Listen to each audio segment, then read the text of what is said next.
વડોદરા કોર્પોરેશનની ચૂંટણીમાં મતદાનને લઈને કોંગ્રેસ પ્રમુખ ઋત્વિજ જોશીનું નિવેદન સામે આવ્યું છે।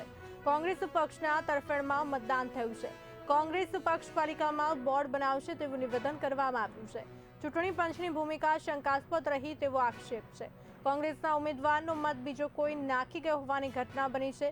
વોર્ડ નંબર 9ના કોંગ્રેસના ઉમેદવાર મીનાબેન વસાવાનો મત બીજો કોઈ નાખી ગયાનો આરોપ છે।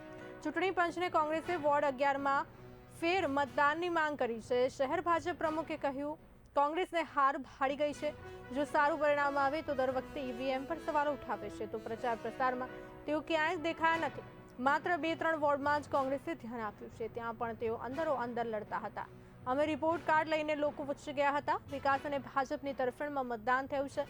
ગત ટર્મ કરતાં વધુ બેઠકો ભાજપની આવશેનો વિશ્વાસ છે। જ્યારે પોતાના પગની નીચેથી જમીન સરકી રહી હોય ત્યારે કોંગ્રેસની આદતો રહી છે આક્ષેપ કરવાની। હવે કાલે તો કદાચ સારું પરિણામ આવે તો કે ઈવીએમમાં ગડબડી છે, પછી એમને બીજા કોઈ વિષયો ના મળે તો કે મતની ચોરી થઈ જાય। અરે ભાઈ, તમે પહેલાં બરોબર પ્રચાર પ્રસાર તો કરો। તમે ફિઝિકલી કોઈ તમારી જગ્યાએ એક્ઝિસ્ટન્સ જ નહોતું। 2-3 વોર્ડ ઉપર તમારું ફોકસ હતું, એમાં પણ તમે અંદર અંદર લડતા હતા, એકબીજા અંદર અંદર આક્ષેપો કરતા હતા। તો તમે તમારી જમીન જુઓ।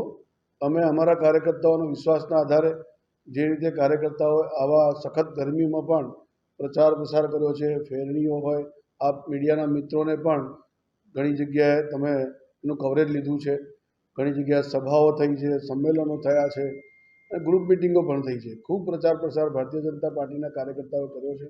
અમે તો અમારા રિપોર્ટ કાર્ડ લઈને જવાવાળા અને સાંજના ટાઈમમાં તો એવું થઈ ગયું કે કોંગ્રેસના અમારા જે ઉમેદવાર છે મીનાબેન વસાવા, એમના જ વોટની ચોરી થઈ ગઈ। એટલે જ્યારે મતદાન આપવા ગયા વોર્ડ 11માં ડીઆર અમીન સ્કૂલમાં, તો ઓલરેડી એમના વતીનો વોટ કોઈ બીજું આપી ગયું છે। એટલે એમને બીજા ટેન્ડર વોટથી એમને પોતાનો વોટ આપ્યો। એનો મતલબ કે બોગસ વોટિંગ થયું છે। તો જો કોંગ્રેસના ઉમેદવારનો જ મત ચોરાઈ જતો હોય તો સામાન્ય પ્રજાનો વોટ નહીં ચોરી થયો હોય અને બોગસ વોટિંગ નહીં થયું હોય એની શું ગેરંટી? એટલે જો ચૂંટણી પંચે ફ્રી એન્ડ ફેર ઇલેક્શન કર્યું હોય તો કોંગ્રેસ પાર્ટીનું ચોક્કસ બોર્ડ બને। બાકી એમને જે આ ગઈકાલે અમે જે એમની ભૂમિકા જોઈ રહ્યા છે એ જોતા લાગે છે કે આ ભારતીય જનતા પાર્ટીને જીતાડવાનો તખતો પણ ચૂંટણી પંચે કર્યો હોય। બાકી વડોદરાની પ્રજાએ મન બનાવ્યું હતું કે પરિવર્તન લાવવું છે અને ભારતીય જનતા પાર્ટીને ઘરે બેસાડવી છે।